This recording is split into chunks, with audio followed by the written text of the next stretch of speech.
I studied baking in culinary school and all that stuff. And I have a daughter who's 3 now who falls at the park. And my mom was always, I mean, for that background, my mom has always been like, organs don't get removed for no reason.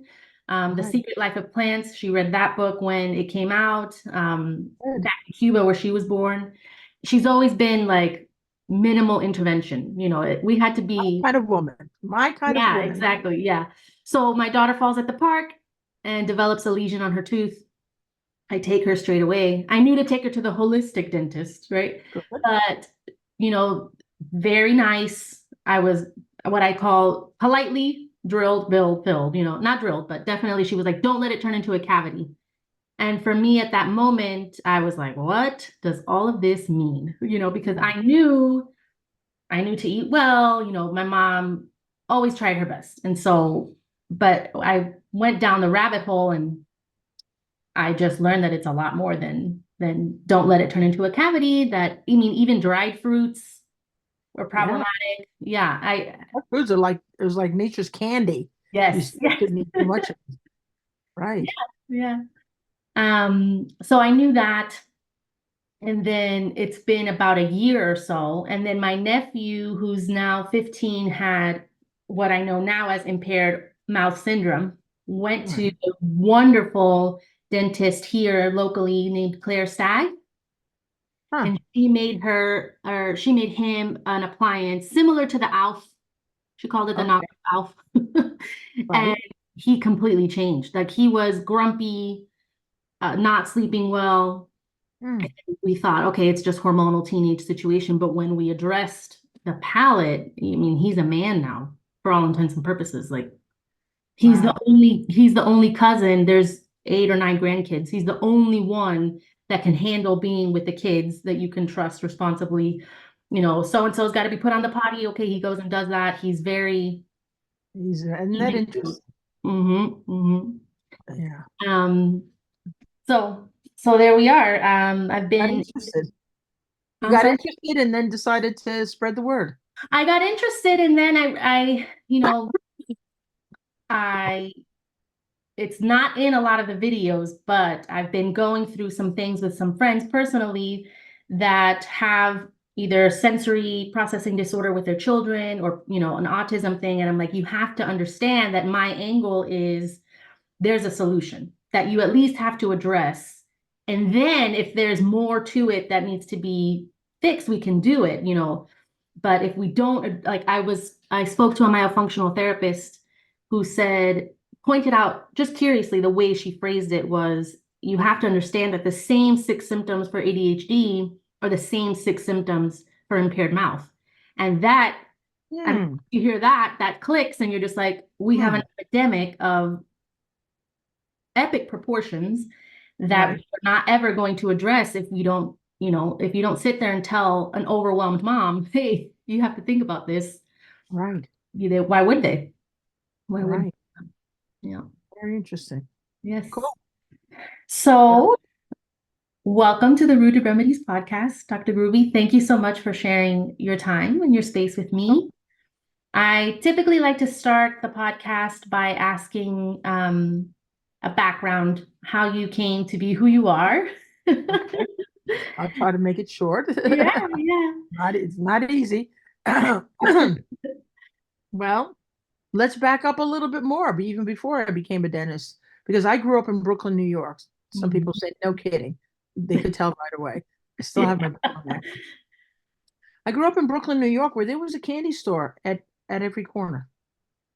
And as soon as you got any money whatsoever, you bought candy. And a lot of candy. In those days, you could get 2 pieces of candy for a penny. And I'm really aging myself now, because now you go to the grocery store, you're paying $7, $8 for a little bag of Twizzlers or whatever they are. But in those days, it was really cheap. And so we ate a lot of candy. I went to the dentist for the first time at the age of 4. And this was one of those clinics for poor people. So they weren't very nice. Yeah. And I made them work for their money because I was a brat. So I started out at a very early age getting mercury fillings. And I started out at a very early age having symptoms from the mercury in my mouth. No one ever put the two of them together. I was hyperactive as a kid. I would spend my afternoon jumping from the sofa to the couch to the sofa to the next sofa to the couch to the sofa. And I would do that for hours. That's a hyperactive kid. Mm. Right? I had my first kidney infection, which they called a kidney. My kidney started to not function well because that's one of the main organs that the mercury in the mouth goes to the thyroid gland. After it goes to the thyroid gland, goes to the stomach, screws up your digestion, goes to the kidneys. Okay. They did a study in Calgary, Canada, where they put mercury fillings in the mouths of sheep. Within 48 hours, this was radioactive mercury, so they could study it. Within 48 hours, that mercury was lighting up the kidneys of the sheep. So I started at a very early age with all kinds of symptoms from my mercury fillings, never made the connection. When I got to third grade, which is a miracle, I did. When I got to third grade, they told me that I had no reading skills whatsoever. You know, a kind of fidgety kid, no reading skills. So they put me in remedial reading. Do you know that I've never graduated from remedial reading? I went from remedial reading elementary school to junior high school to college, to high school to college. Never graduated. I never really could read. Again, never connected that to all the mercury fillings that I had in my mouth. Never made the connection. Until 1992, a patient came over to me and said, and this is kind of funny, but not. She was a patient of mine that I was putting mercury fillings in. She was also seeing my husband, who's a chiropractor, and Mm. he was treating her because she had severe chronic fatigue. And of course, the more mercury fillings I put in the mouth, the worse her chronic fatigue got.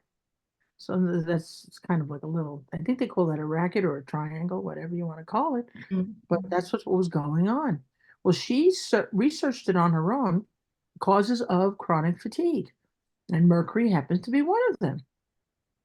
Came over, gave me an article, and she said, Dr. Grube, would you read this article? Yeah, sure. I'm open-minded. Now, I thought I was holistic back then because my husband was a chiropractor. We were anti-vaccines from way back when.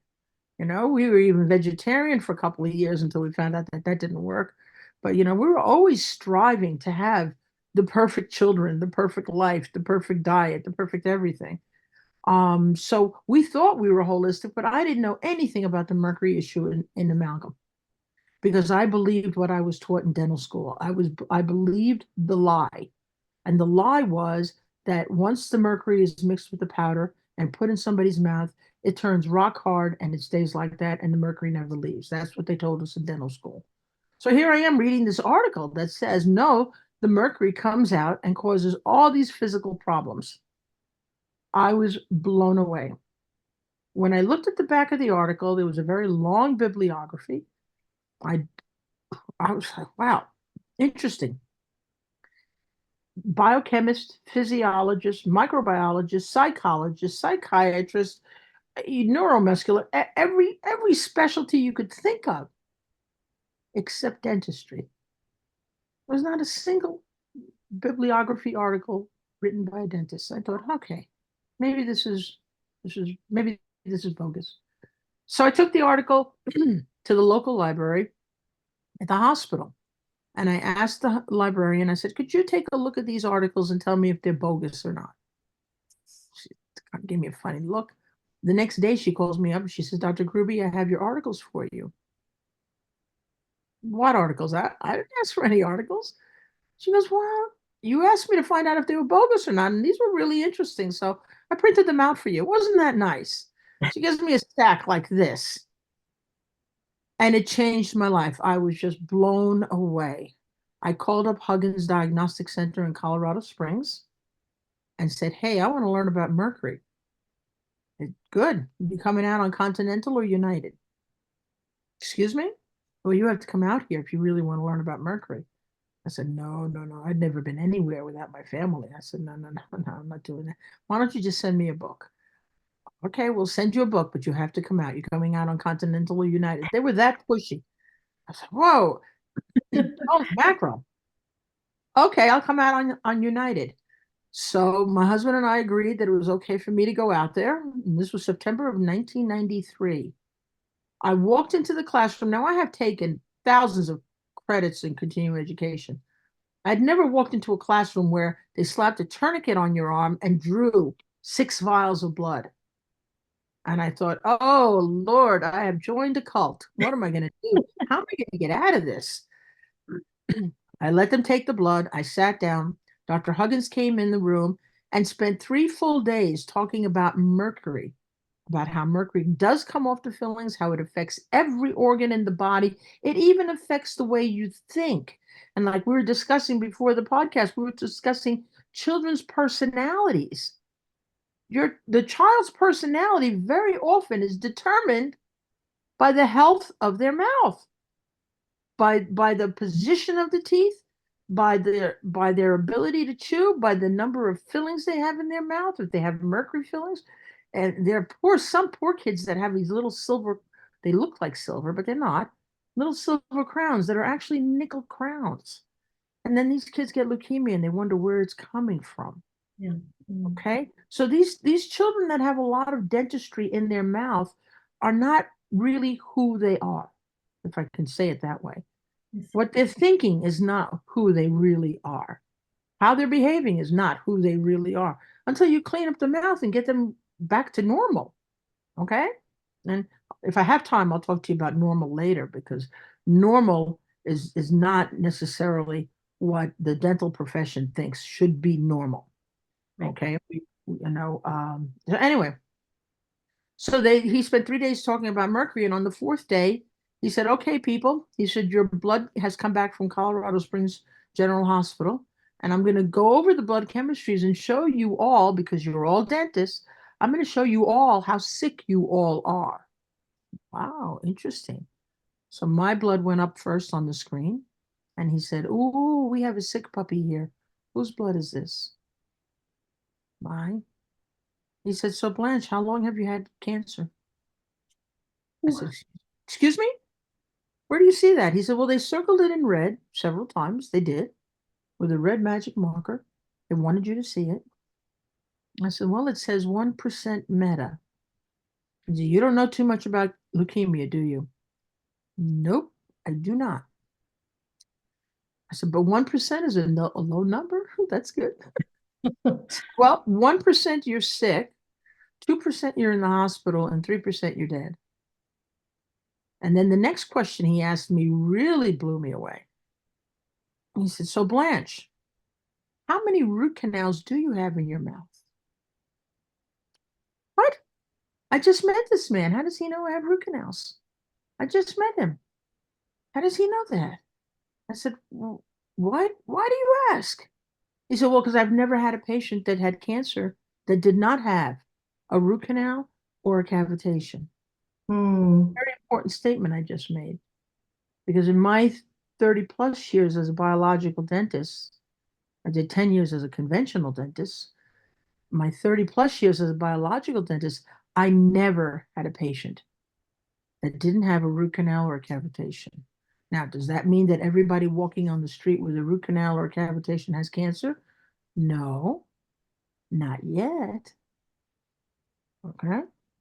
So Mm. I was pretty upset. That was my introduction. I told him I had 5 root canals. And then he had the audacity to tell me that I should get those taken out. Get the tooth taken out. Get the whole root canal tooth taken out. What are you, crazy? Remember, I'm a conventional dentist. I know nothing about this biological dental field. And I thought, this man is insane. We like to save teeth. I took pride in the fact that I saved teeth. I did root canals, but I saved teeth. Okay. And he's telling me I should take those 5 teeth out. So it took me a couple of months. I continued studying with the man. I studied with him. I went back in October. I went back in November. Finally, December, I told my husband, listen, I think I need to go to Colorado Springs. I need to spend a few weeks there as a patient and as a student. I want to see what this is all about. Well, when they removed the first quadrant of mercury fillings from my mouth, just the first quadrant, that means 4 fillings in the upper left. When they removed them, I woke up the next morning in Colorado Springs. I was a different person. I I have was a to. completely different person. This droning that I had in the back of my head, in my head all the time since I was 4, I don't remember not having it. All of a sudden, that sound was gone. It's like the sound of, remember the old-fashioned fluorescent light bulbs? I do. Right. It was like the sound of the old-fashioned fluorescent light bulbs, but it was gone. And I had experienced silence for the first time in my life since I was 4. I grabbed a magazine, I started reading, and I understood every word. And Wow. then I cried. I couldn't wait for Dr. Huggins to open the clinic at 8 o'clock. And I said, Dr. Huggins, I have fantastic news. He said, what's that? I said, I can read. What do you mean? Of course you can read. No, no, no, no, no. I could not read before, but now I can read. And so it literally changed my life. And I made the decision at that point. I said, Dr. Huggins, I don't care if my cancer doesn't go away or not. I'm going to spend the rest of my life reading. However many months or years I have, I'm going to spend it reading. And he said, oh, don't be silly, Blanche. Your cancer's going to go away too. And he was right. It took 3 weeks. 3 weeks, cancer disappeared. And that's why I made the decision. Okay, I'm going to follow this man. I'm going to do everything that he does. At that point, I was 42. I said, you know what? I'm too old to reinvent the wheel or do something different. I'm going to follow him, do everything he does, say everything he says, read everything he reads. I'm going to be the next Hal Huggins. And You voila, achieved here it. You achieved it. I achieved it. Because then eventually he did pass away, and I Mhm. took over all of the research lab. I took over the everything, the DNA lab, the education company, you name it. So I am Hal Huggins. People say, "Who's Hal Huggins?" I am, really. I have continued his legacy, and I'm very proud of that. I really am. I'm even more happy the fact that I'm now 73 years old, and I did not die at 50 like I should have. Okay. So when you look at children that are bouncing off the walls, there's a reason why they're bouncing off the walls. Okay. And children do not get cavities due to a lack of sealants in their mouth. I'm going to say that again because all the dentists are telling the parents that. Your child has very deep grooves. We're made groovy. That's the way we are. We all have grooves. Oh, your child has very deep grooves. You need to have sealants put on. No, no, no, no. The moment you put sealants on the tooth, you have changed that tooth. That tooth is no longer the way God made it. God made that tooth so that the fluid would flow from the inside to the outside, and naturally cleanse the tooth. Just like you and I are sitting here, and we may not feel sweat on our skin, but we are sweating. We are losing fluid from the inside to the outside. That's the way our whole body is. So the minute a dentist puts a sealant on top of a tooth, they stop that fluid flow. And now the child has a likely much higher chance of getting a cavity between the teeth. And God forbid the sealant should chip at one end and the decay seeps under the sealant. Now you've got full-blown decay and nobody can see it. Nobody sees it, nobody's there, even feels it until it's already almost too deep. Okay? So children do not get cavities due to a lack of sealants in their body. That's number one. Number two, the biggest sin in the world, I think it's worse than smoking. I think it's worse than drinking, is sugar. White refined sugar is a poison. And so if you can eliminate the sugar in the household, what a difference it makes. And most children, if they're not introduced to sugar, they don't crave it. Once they start craving, it's because they're already addicted. It's just like cocaine. As a matter of fact, it's very similar in chemical configuration to cocaine. It's a short one methyl group, CH3. That's it. Otherwise, it's identical. So if you eliminate sugar in the diet, soda should never be brought into the house. Now that's SODA for those who did not understand my Brooklyn accent. It's soda with an ER at the end. It's soda. Okay, I say soda. It should not be brought into the house. Thank God, right now we do have these flavored sparkling beverages, seltzers, things like that. They're not great for you, but if you Right. have, but if you have to have something that's like a soda, drink that. Okay, they're not great for you because how do you think they get that carbonation in there? They get that carbonation by putting CO2 in there. Okay, carbon dioxide. Carbon dioxide is an acid. So when you drink these acidic, these seltzers, what's it called? I probably shouldn't mention any names. Okay, but you all know what we're talking about. There's Right. one that begins with the letter B, and it's very popular. You should not do it, not at all. You just it's an acid. Your body is constantly trying to get rid of acid, and you're now adding more acid to the body. So, kids should be drinking water. Plain They water. should, yeah, they should be on the breast until they're, I don't know, 2.5, 3 years old, and they shouldn't be eating solid foods until they have solid teeth. When that first tooth comes up, yeah, then you can start to introduce a few little morsels that have already been mushed up for them. God is amazing. He said the time for them to eat food is when they have teeth. Yeah, that's when kids should. Up until that point, they don't have teeth. They should be just on breast milk and breast milk alone. So then, remember before we were talking about milk, Hmm. and one of the reasons kids have these enlarged tonsils is because they're drinking cow's milk that has been homogenized and pasteurized. The pasteurization changes the milk.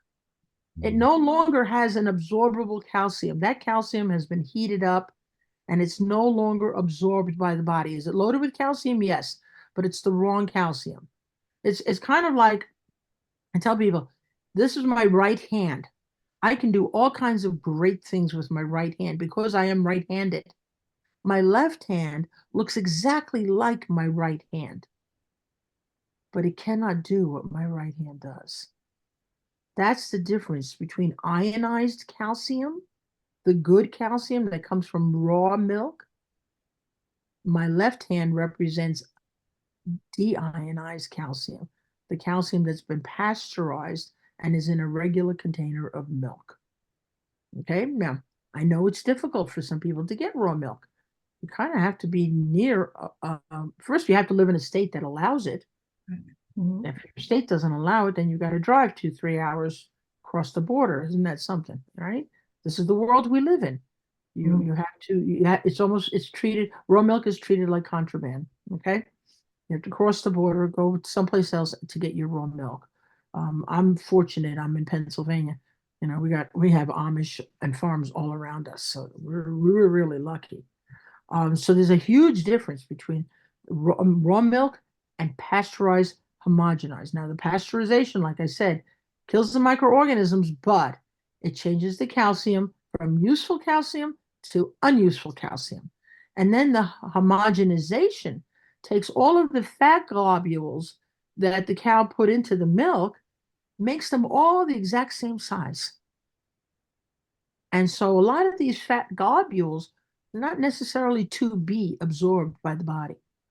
But since they homogenized it, now they're all teeny little particles, they do get absorbed. And so what happens? The kids are sick, have enlarged tonsils, and are overweight from drinking way, way too much cows homogenized pasteurized milk. So Both of my those children are raw milk babies, and they're well, I've been told, well, it's because they don't drink the regular cow's milk. They'll always be underweight. They'll always be not underweight, but not with. Or a normal size. Yeah, Correct. compared to other countries, they look normal. Compared to the United States, they look skinny. Yeah. Right, You right, know, exactly. they're not skinny. Yeah, they're not skinny. They're normal. Yeah. Because Yes. kids are eating machines. They eat, they burn it up. They eat, they burn it up. That's the way kids are. Mhm. It's only us once we start introducing toxic materials into our bodies that our bodies doesn't know what to do with that toxic material very often. It cannot eliminate it. Your kidneys can only pass out like 30 micrograms of mercury. That's nothing. You breathe, if you have a mercury filling in your mouth, you're breathing in 30 micrograms every 10 seconds. and only one of those 10 seconds gets passed out. So what does the body do? It puts it in fat molecules. It puts it in fat cells to get it away from your important organs. And so I really believe I look at somebody who's overweight, myself included. I know it sounds funny, but it's true. I'm not fat. I'm toxic. Mm, yes, I I'm hear you. toxic, and my body is trying its best to keep me alive.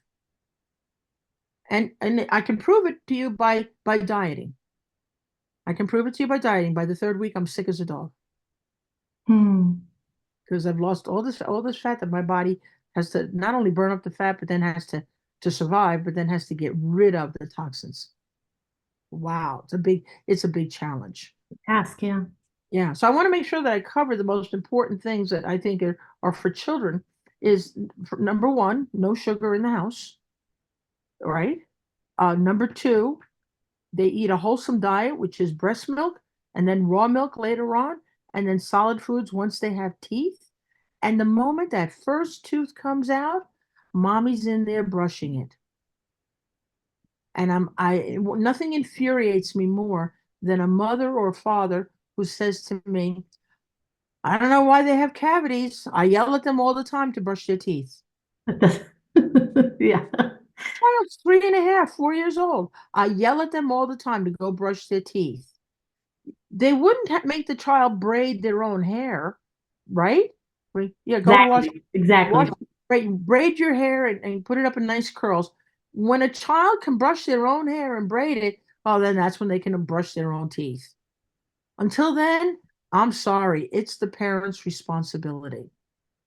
Yeah, I love to tell people you have to, the number one way children learn is modeling. So if they see you do it Right, frequently, right, they realize, hey, this is what we do. After we eat, we rinse, and then yeah, after a little bit, then we'll go back and floss. Or if you're not doing it together, there's no way that that habit is going to be ingrained right. in that child. There's just exactly what you're describing. Screaming at them will, and Screaming the outside of struggle, it. the physical struggle. I don't know if you've seen it. They'll put it, they play it, they call it the dinosaur game. You put their arms under your knees and your legs are over their body to make sure that they're held down and you're forcing it in there. And I'm like, that should not happen. That's just I think that's called abuse. Yeah, it's I think impractical. It's I think that's exhausting. called abuse. Yeah. My Mhm. husband and I were watching Young Sheldon. Yeah. Young Sheldon ate at his friend's house, and his friend was Vietnamese. And he said that one of the things that he noticed in the Vietnamese family was that they all got up to wash their hands before they sat down to eat. Hmm. And isn't that interesting? How often do people just come in from the outside, sit down, and start eating, and they don't wash their hands first? So like you said, if after dinner, okay, well, now we all go brush our teeth, it becomes a ritual. It becomes something that you do. Okay. And then as far as the bite is concerned, when the child's teeth start to come in, well, if they're sucking their thumb, that's a problem. Hmm. Hmm. Okay. It's not as big a problem as people think it is, though, because most American kids have inherited poor diets from the parent great grandparents, 1950s. That's Hmm. when Wonder Bread came out. Okay, Builds Body, 12 ways. Yeah, right, 7 ways. Um, Wonder Bread came out in 1950. So they inherited the poor diet from generations down. And so their jaws do not develop the way they're supposed to. This is what I'm sure Dr. Felix Liao discussed. There's genetics and then there's epigenetics. Okay. Well, thumb sucking used to be a horrible thing because the child would be buck-toothed. But one of the things that thumb sucking does do is constantly pump the vomer bone, which is right in the middle of the skull. It's actually a vertical bone, and it pumps the vomer bone as the child sucks, stimulating the brain and stimulating the bones of the head to be constantly squishing and pushing cerebral spinal fluid in the brain. So there's a very interesting study that showed that thumb suckers have a 20% higher IQ than non-thumb suckers. Now, do you let them suck their thumb until they're 12, 13, 14 years old? No, that's silly. But I don't think it's a good idea to make a big issue out of it if they're just 2 years old. Let them suck their thumb, let them expand their palate, let them stimulate their brain, and then we'll talk about appliances later for the musculature to bring the teeth where it belongs. And we live in a wonderful age now. I mean, there's all kinds of things out there that there's something called MyoBrace, there's something called Healthy Start, where these are non-metallic appliances you put in the kid's mouth. They do some exercises, and then they wind up with these beautiful arches. And while they're doing that, usually the tonsils are shrinking. It's They're gonna provided, get Mm. yeah, provided that they're not drinking a lot of milk. I'm curious on your perspective on xylitol because I know the Weston A. Price Foundation is pretty much against it because they claim it's an industrial, which it is. It's an industrial byproduct, right? It's not It's an naturally alcohol. It's an alcohol. Yeah, okay. yeah. What do you? So you don't recommend it? You do? Do I you? don't. Okay. I don't recommend it to being a regular staple in the diet. No. If somebody has rampant decay, I might say, okay, maybe you want to get a little xylitol sucking candy after you've eaten and put that in your mouth for just a couple of minutes and then they spit it out. Is a lot of xylitol is going to give you diarrhea. Does that tell you something? Yeah. Okay. Does that tell you something? I think it does. And it is an alcohol. So the body has a very difficult time metabolizing, if at all, alcohols. Okay. They screw up the liver because the liver doesn't know how to handle them. So no, I'm not in favor of a lot of xylitol. Okay. Now, stevia, okay. Stevia comes from a plant. It's natural. Um, I like the vanilla flavored stevias. I think they're great. Mm. So, if you're already hooked on that sweet taste, Right. see, Right. right, see if the kids never get it, they're never going to get hooked, and then you'd be okay, all right? But you can't. It's very difficult to have one foot in the healthy world and then the other foot in. I still want to make cupcakes for my kid's birthday party, and I want those cupcakes to taste just as sweet as the neighbor's cupcakes. Oh boy, you got a challenge. You you have Yeah, a set challenge. yourself up. Yeah. Yeah. Um, how would you, if you, let's say a child with an older kid, maybe 8 to 14, how would you coach that mom in terms of orthodontics or braces of all that stuff? And I know that we more or less touched it, like try it the natural way, address impaired mouth, but I Right. feel like there's a bit of I don't know, propensity to take advantage of people and say, okay, let's braces and just make it straight, make it white, make it beautiful versus really tuning in with that child in the shape of their face. Correct. Well, I'm old, so when I was growing up, Donnie and Marie Osmond were the thing. Mm. Okay. And everybody wanted to have the Donnie and Marie Osmond smile. All right. And unfortunately, a lot of young people had their bicuspids removed so that the dentist could create that straight Donnie and Marie Osmond smile. This is what I was talking about when I said, what's the definition of beauty? Okay. What our definition of beauty in this country is may not necessarily be the definition in other countries. So the most important thing you have to look at is is the bite functional? Yeah, is the chewing because that's what teeth are for, right? To chew food. So if the child is in a crossbite, which means that instead of the lower teeth being inside the upper teeth, it's reversed. If the child is in a crossbite, then by definition, they are not functional. That needs to be corrected. And that usually requires metal, unfortunately. And I know the people who do the Invisalign say, you can do it with just Invisalign. There are very few really highly skilled orthodontists that can do a job like that with Invisalign. I'm fortunate. My son in crossbite. He was a class 3, which meant that his lower jaw stuck out in front of his upper teeth, and I didn't want metal in his mouth. She just finished his smile. It is beautiful. and she did it with Invisalign. It took a long time. It took years and years and years. And he will have to continue wearing his retainer for the rest of his life at night. Otherwise, his jaw is going to go right back to where it was. So they're very, you just don't jump in and put in 7 Invisaligns and you've corrected a crossbite. That's not going to happen. Okay, so if they're in crossbite, that has to be corrected because they can't chew their food properly. As the jaw moves, here's the so this is the upper jaw. We could picture a cup upside down, and the lower jaw is inside that cup. When the lower jaw moves to the side, that's when the food gets chewed. But if the lower jaw is already out here and it moves to the side, nothing is happening. The food is not getting chewed. And so they have all kinds of digestive problems, whether they know it or not. All Mm. right. So it's function. Function is the most important thing. Second, nobody should have teeth taken out. This business that, you have a size 10 head and your teeth are size 12. No, that's ridiculous. If God gave you size 12 teeth, it's because you're supposed to have a size 12 head.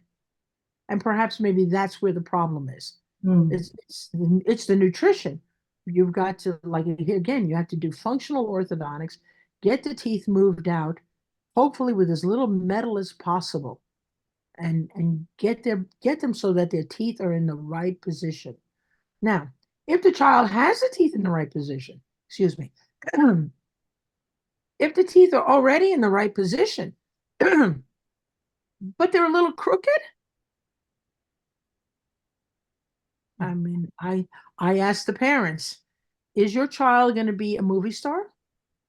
Are they going to be a singer? Are they going to be on stage? Yeah. Oh, okay. Then you want perfectly straight teeth. Otherwise, no, you don't have to have perfectly straight teeth. Now you and I are looking at each other right now, and you can see that I have a big space between my two front teeth. Okay. In the United States, that's not considered a good thing. And you'd be amazed at how many dentists have come up to me and said, are you aware that you have a huge space between your two front teeth? No. Really? Oh, look at that. I never noticed. You look at yourself in the mirror every single day. Okay. And I tried to have that space closed. I had braces. I had the space closed. The moment they took the braces off, boing, Wow. and right back where they wanted to be. And then I had braces a second time, closed the space, boing, the minute we took it off. Yeah. I said, no, okay, we're going to leave it. And then as I grew up, I grew older, I started to notice that in Africa, a huge percentage of the population have a big space between their teeth. Mhm. And it's considered beautiful over there. So, hey, what's good for what? In dentistry, we were taught that there were certain proportions to the face. And that face was a white Anglo-Saxon face. It didn't match for Asian children. It didn't match for African children. I mean, come on, it's a white Northern European face. And so, that needs to change because, like I said, if the child is functional, if the teenager is functional, and their teeth are not what we think is beautiful, so what? Function is the most important thing. Function and part of function is chewing. The second part of function is breathing and swallowing. Okay? So that's my attitude about it. There are very few children that I send, very few do I send to an orthodontist. Like I said, the crossbites, yes. The people whose mouth is so narrow there's no room for their tongue, yes. Okay, and you can tell those because they stick their tongue out.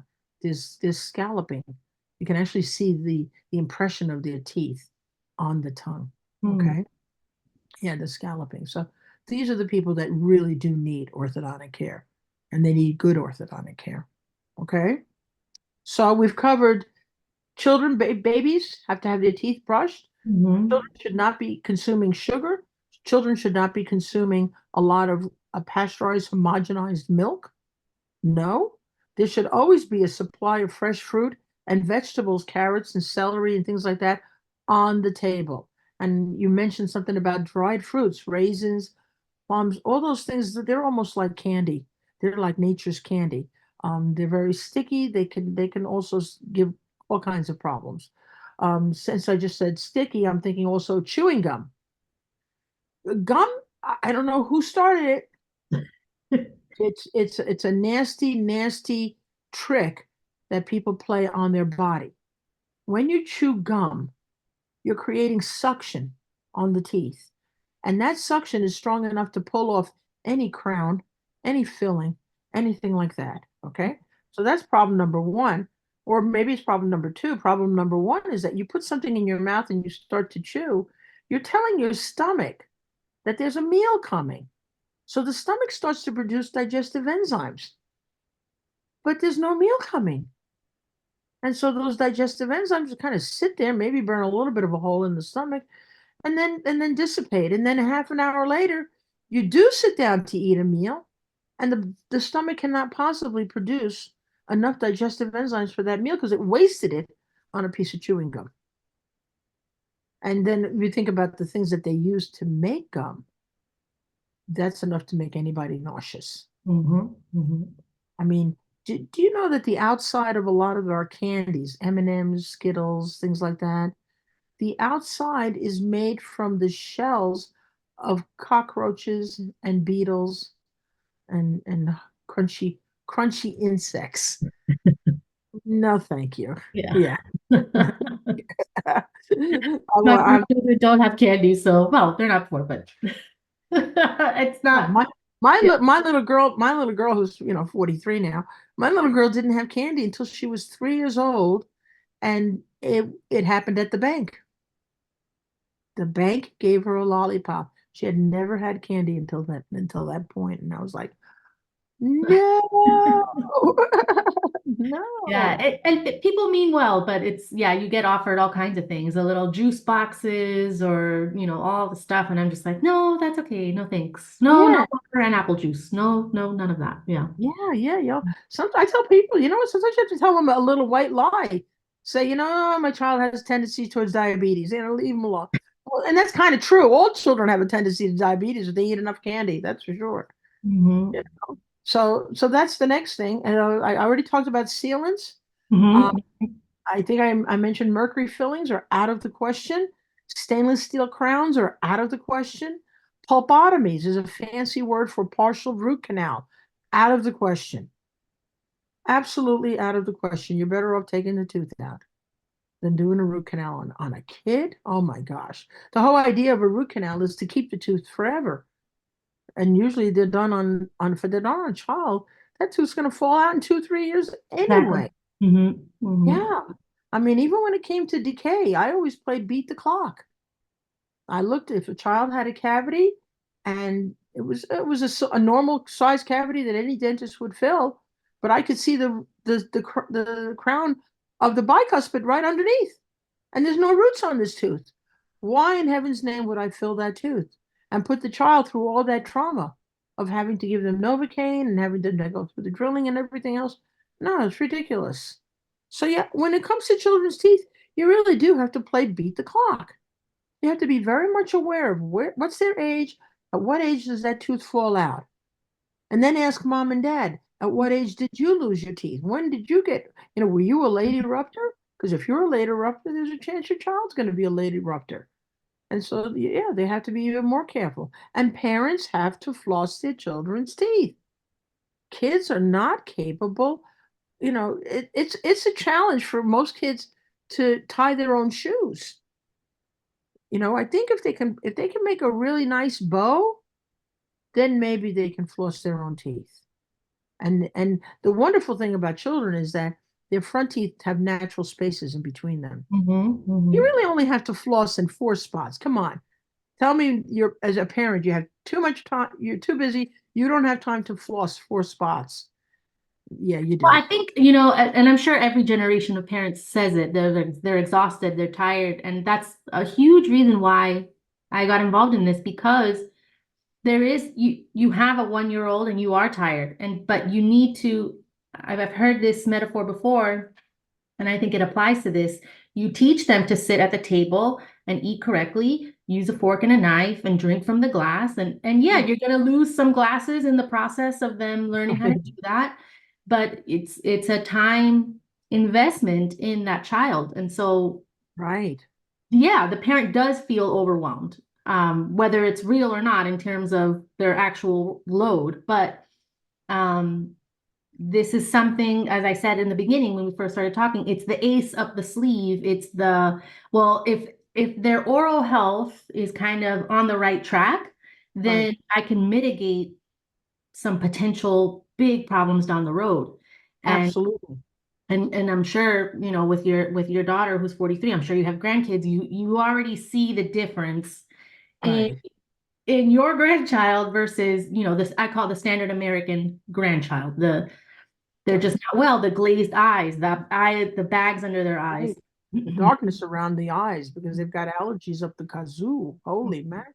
Mhm. You Yes. know? And so if a parent wants to save some aggravation and get some sleep and they shove a bottle with something sweet in it in the kid's mouth, throw it in the crib, yeah, they just won that little battle, but they may have lost the war Yes. because that child will fall asleep in the with whatever it is that they put in their mouth, and that's it's a very bad habit to get into, Mhm. really bad habit to get into. So yeah, you're absolutely right.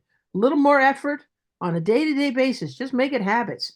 And if it's a habit, it doesn't seem like a big effort, but Mhm. Yeah. that's really highly recommend. And there's a bit also, I just want to touch on that point of tunnel vision.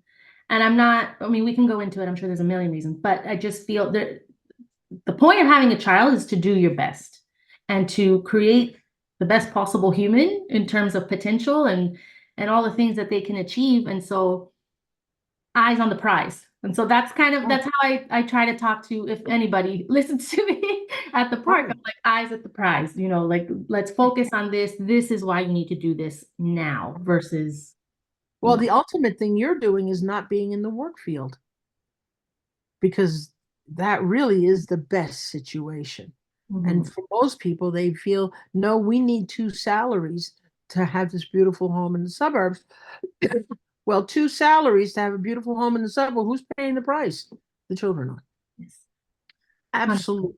Yeah, absolutely. I mean, you know, 'cause my mother was a very wise woman. During the sexual revolution and women were all going out and getting jobs and they were burning the bras and all of that stuff. My mother looked at me one day and she said, I don't understand something. She said, we used to have 100%.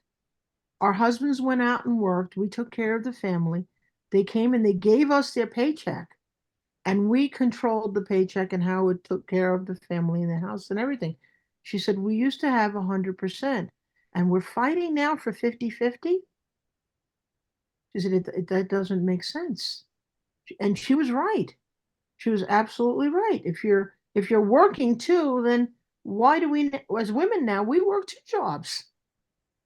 You know, thank God it's become cool now for men to go into the men's room and change a diaper. There are men's room now that have diaper changing stations. Mhm. So, but that was a shift that took time. And during that time of that shift, women were doing two jobs. They were not only working, but then coming home and taking care of the household and preparing good, wholesome meals for their family. Wow. No wonder we were exhausted. Yeah. Yes. Yeah. No wonder we were exhausted all the time. No kidding. So, you know, I'm not so sure that we have all made the right choice. You know, really.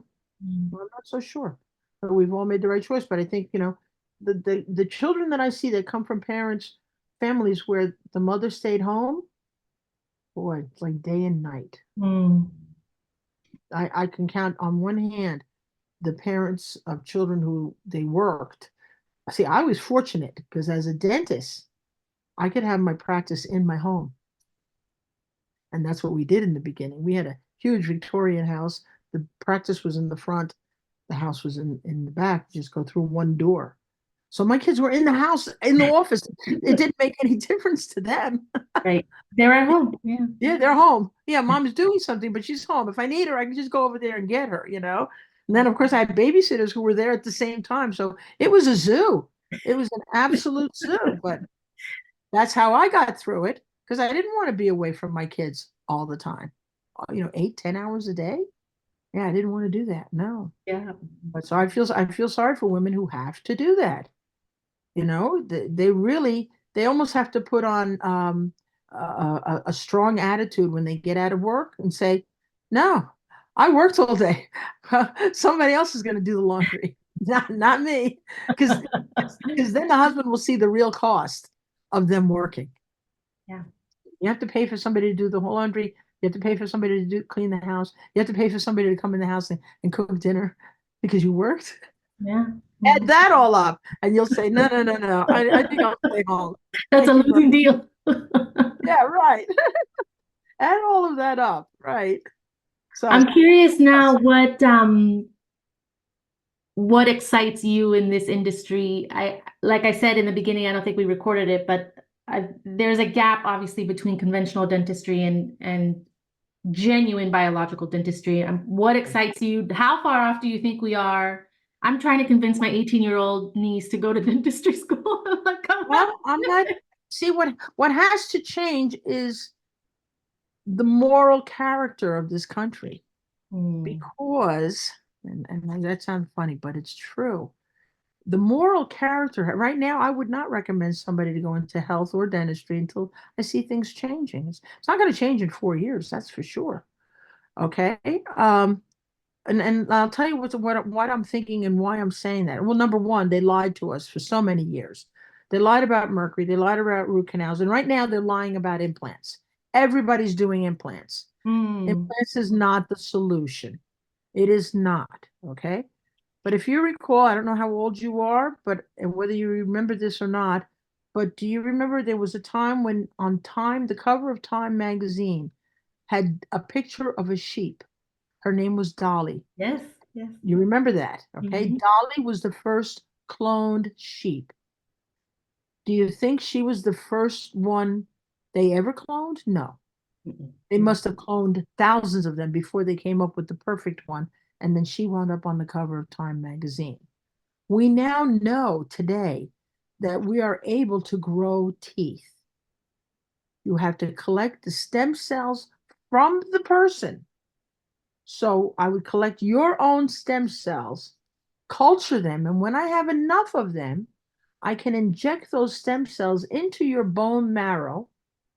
Would have to put some kind of frequency machine on the outside so that those stem cells pick up the frequency of where they are and how what they're supposed to look like and how they're supposed to function, because they have been able to grow teeth in laboratories in animals, and they've grown them in 9 weeks. Wow. That excites me. I think the future of dentistry, should we survive as a planet, and I have my doubts about that. The Should we, AI exists already, so who knows? should we survive as a planet, the future of dentistry is the dentist will be stemologist. If you Mm. have a cavity, because believe me, people are not going to stop eating sugar, that's for sure. You have a cavity, all right, let's take that tooth out and give you a new one. And grab some of your stem cells, inject it in, and in 9 weeks you grow a new tooth. To me, that is the absolute ultimate in dentistry. And unfortunately, the moral fiber of this country has to change because they're not giving us the information on how they're growing teeth out of stem cells. They're keeping it a secret. Okay? So come Mhm. on. Why are you not telling us? Let us start doing it now. I can't recall the name of the scientist. I want to say maybe San Giorgi that was able, he was proving that you could regrow a bone, and it was because bones don't heal, they regenerate. So I'm Right, following along. right, But I can't remember if it was the copper plus the light situation. I'm terrible at that. But yes, right, yes. right. Well, their complaint now was that they were growing teeth that looked like cauliflowers. And I thought, well, who cares? You could drill and put a crown on it. I wouldn't care if I had a cauliflower tooth. I would love one. Hmm. But the reason it grew like a cauliflower is because our bodies are a reflection of the electromagnetic field around us, of our frequencies, right? Some people call that our spirit. That's who we really are. You get sick, it's because your spirit got sick first. The body is a reflection of the spirit. Okay. So Mhm. the tooth then has to have that frequency around it.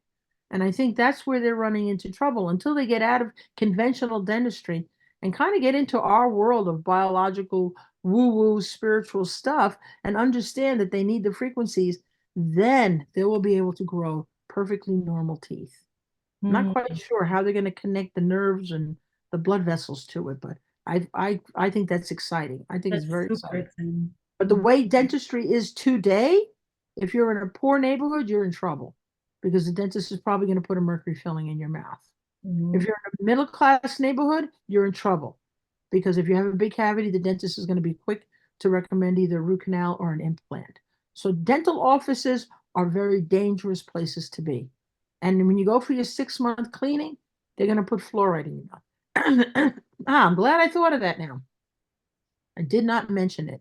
Children do not get decay in their bodies due to a lack of fluoride in their diet. Period. End of story.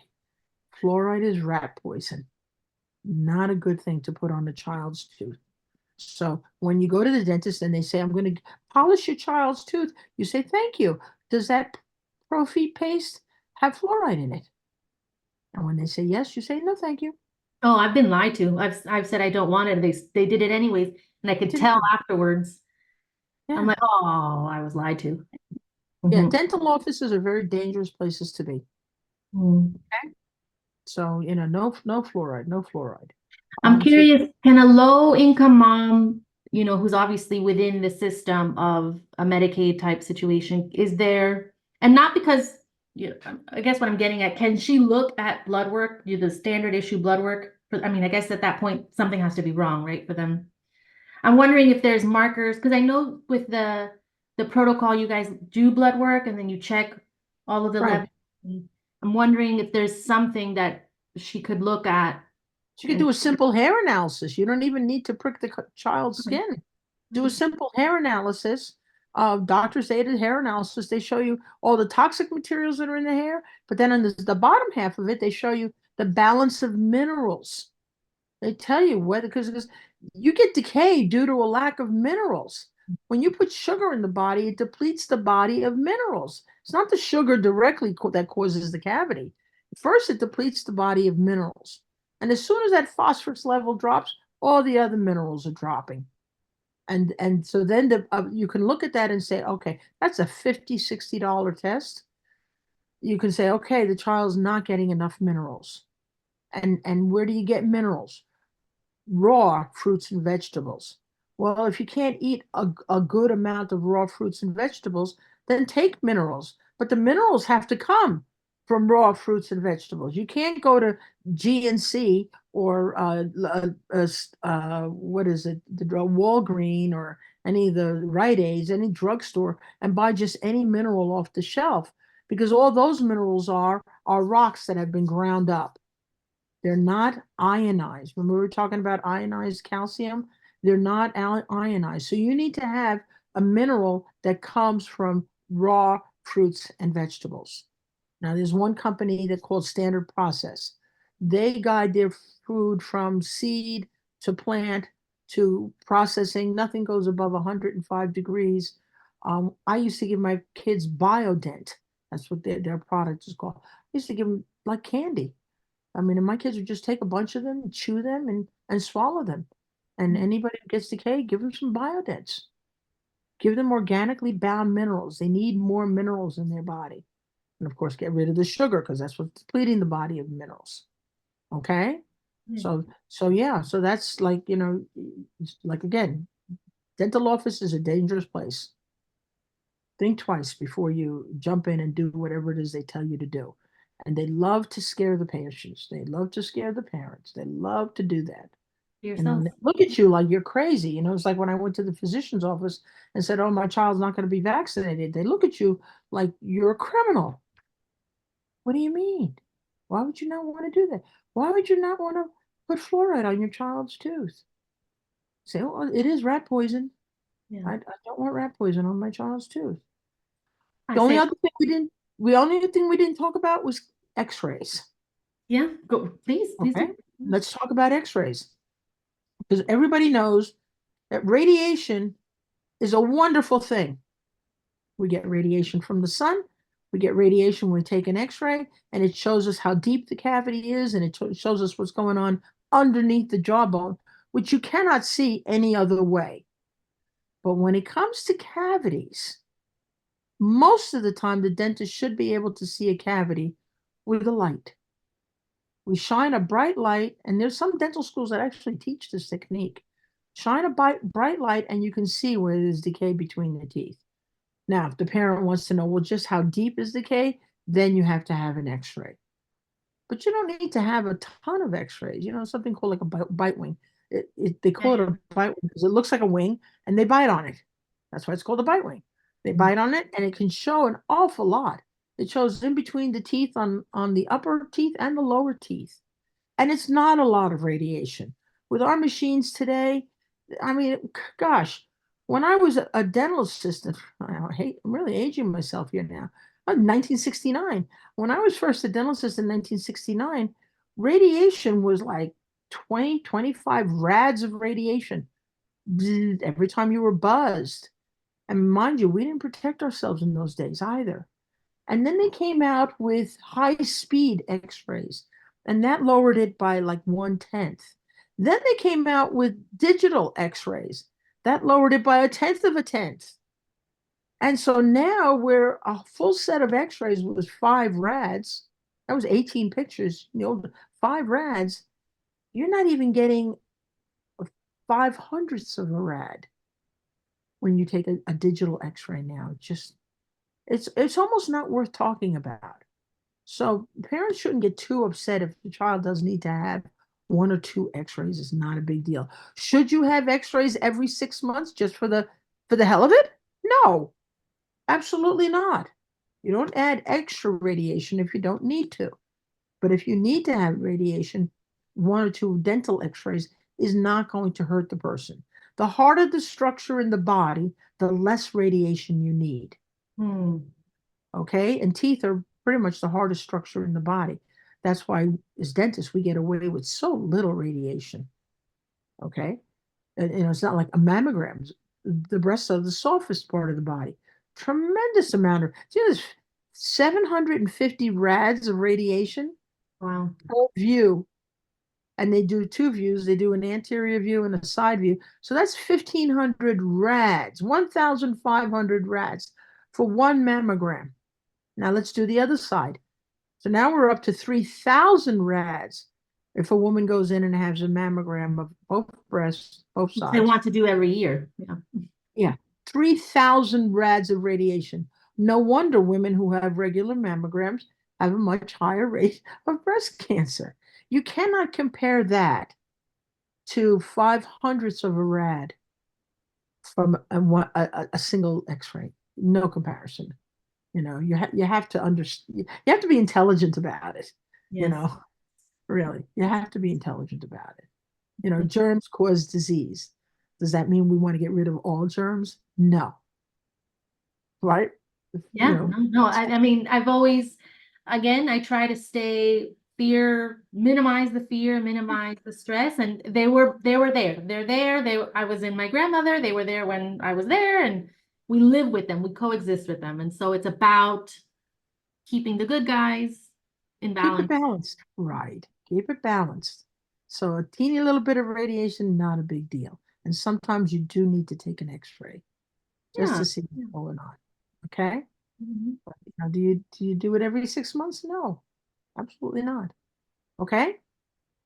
Did I cover everything? I think we did. We covered I think CMs. so. I think so. I also, if you have parting words of wisdom for if you had someone's ear, which you've had obviously for the last hour or so, but um, yeah, just a little golden nugget that what's it called? Your soapbox, what you're the Lorax for. Oh, my soapbox is do as little dentistry as possible. That's my soapbox. Do as little dentistry as possible. But sometimes the disease is worse than not having the disease. So then you gotta have, if a child's not breathing, you got to do something. Mhm. If you see your child sleeping at night and their mouth is wide open and the boogers are all crusted around their nose, yeah, you need to do something about that. Okay, and there should be no sugar in the house. Sugar is a poison. It's that simple. It really is. It Sugar is. is a poison. Yeah. If we could eliminate, if I had a magic wand and I could eliminate all white sugar, I'm not talking about honey. A little bit of honey once in a while is okay. I'm not talking about sucanate. A little bit of sucanate is okay. Sucanate has all the minerals with it. That's what Mhm. makes it okay. All right. So I'm talking about white sugar. If I had a magic wand and I could eliminate white sugar from the planet, I bet you within 6 months they'd have to close half the hospitals. You, Interesting. we wouldn't have diabetes, we wouldn't have arthritis, we wouldn't have cancer. Voila, eliminate the white sugar. It's the incipient, it's insidious poison that's through everything, really. And when you eat out a lot, sometimes when you eat out, you go, wow, that stew was really delicious. They put sugar in it. That's why it was so delicious, you know. Or a ton of salt. You come home and you're like, Yeah, that's like I mentioned in the beginning, my background is in kitchens, and I've reached a point where I barely go out to eat. I go out to eat like when I have to because it's someone's birthday and then we gotta go. And yeah, my industry, I feel, is very similar to as you mentioned with dentistry. We have the potential to be something incredible. We have the fantastic. potential of a life-giving force, and there's a stretch. We're Right. ways away. Yeah. Yeah. Yeah. Let's take the pyramid that they've given us and turn it upside down. Really? Let's make a whole new pyramid. No kidding. Yes. Yeah, Right. let's make a whole new pyramid. So yeah, every industry, that is the real problem with this country. Its moral fiber has been decreasing and getting weaker year after year. I mean, this coming up election, because this is an election year, I mean, what you really see is the moral fiber of this country is just gone to hell in a handbasket. No kidding. And every profession, everybody that I talk to, they all have problems within their profession because somebody's not telling the truth. So if we could change that thing, if we could change just one thing, just tell the truth. Oh my gosh, this would be paradise if everybody was just told the truth. Because we're all intelligent beings, we all can figure things out ourselves if you give us the information we need. If you don't give us the information we need, then how are we going to make the right decision? Correct?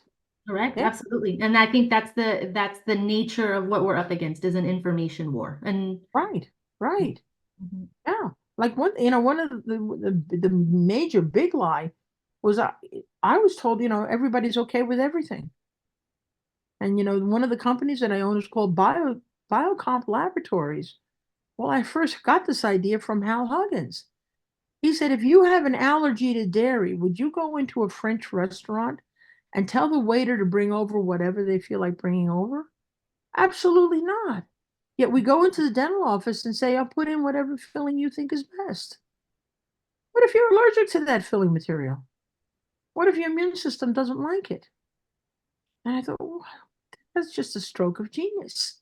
I never thought of doing something like that. Test the immune system first. Find out what materials they're okay with. Because just because the dentist put in a composite doesn't mean that composite is okay for you or your child. Yeah. And if you're having a lot of work done, if you're having a large filling done, get tested first. Find out what are you okay with. Then give the report to the dentist and say, hey, by the way, these are the dental materials. I don't know how to read this. I'm not a dentist, but you know how to read this. These are the dental materials I'm okay with. This is what I want you to put in. You see? Something simple like that. Why did they tell us the truth? Why did they lie to us? I don't get it. Well, I think it has to do with that decayed moral fiber. That's my personal belief, you know. I Yeah, think I think that's the way to do it. yep, This whole yeah. new So I can't wait for the next new world. Really. I can't wait. Come, Lord Jesus, come now. When would today be a good day? When would now be a good time? Now, Mhm. right? Mhm. And that's my very strong belief because that will change everything. It really will. So that's it. I think I've covered everything. Have I forgotten anything? No, no, I was just gonna say What thank is you so this? much. Yeah. Yeah, Love you're very welcome. You're this. very welcome. My book is called Chew on This, Yes. but don't swallow. And you can get it on Amazon or Book Baby, either one. And I talk a lot about everything that we've talked about on this talk, okay? Yes. So if anybody wants more information, go to that. Yeah, Okay, I'll ask Sandy, right? Sally? Sandy. Sandy, just to share the link, or maybe I can look it up and add it to the Okay, YouTube. Right? great, great. Well, Ethel, it was wonderful talking to Yeah, you. pleasure, pleasure. Thank you Great. so much. And you said you have two children or one? I have two. I have a 3-year-old and a 1-year-old. And Mhm. what are their names? Lola and Luca. Ooh, I love it. Yeah, yeah, yeah. Name Lola with no. Sassy. Yes, Lola and Luca. Very nice.